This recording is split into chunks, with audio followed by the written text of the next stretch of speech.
Монгол Улсын газрын уламжлалт 3 тулгуурт бодлого. Газар бол амьтаа бүхний оршихуйн үндэс мөн. Улсын тусгаар тогтнол аюулгүй байдлын баталгаа мөн. Улс орны нийгэм эдийн засгийн хөгжлийн суурь мөн. Гэсэн дэс дараалал бүхий алсыг харсан газрын бодлогыг монголчууд хэрэгжүүлж ирсэн уламжлалтай.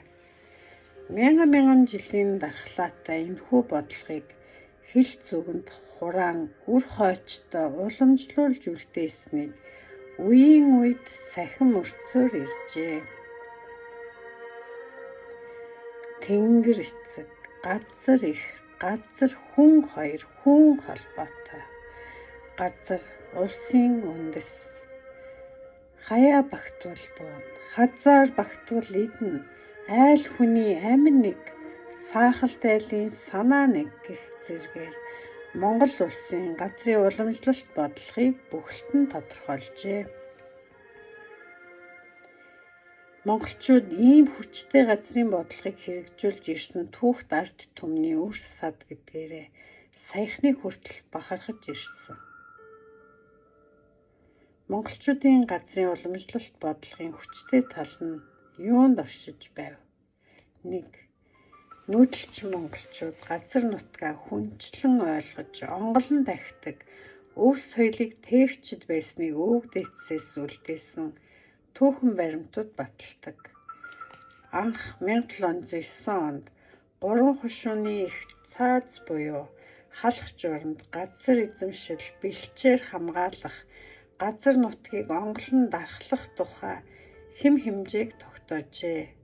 Дээрх цаазаар хан уул, төхөм, шивэрт, онгон, зоргол, адаа цаг, улаан нуур зэрэг 10 гаруй газрыг онгорсон.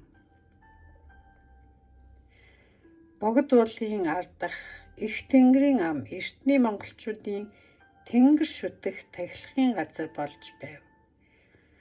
Бүр 13 дугаар зууны үед Хэрээд аймгийн Ван хаан Богд уулыг тахиж хан уул гэж нэрлэн хөрс шороо ой мод цэцэг жимс ан гөрөөс жигүүртэн шууг үе үлрүүлэн хамгаалах үндэс суурийг нь тавьжээ.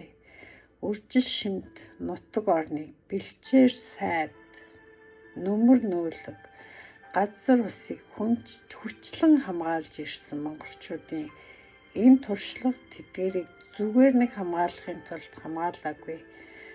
Харин хатуу хайраг цаг ирэхэд нөөц бэлчээр байлгах санаатай байсан гэж түүхчид үздэг. Мөн 1778 онд Богд хаан уулыг дархан цаазтай газар мөн гэж батламжилж хууль зүйн статустай болгосон нь дэлхийн түүхнээ байгаль хамгаалсан анх дахь жишээ болдог. Дээрх жишээ баримтаас монголчууд газрыг ашиглахаасаа илүүтэйгээр хамгаалах бодлогод ач холбогдол өгч байсан нь илэрхий харагдана.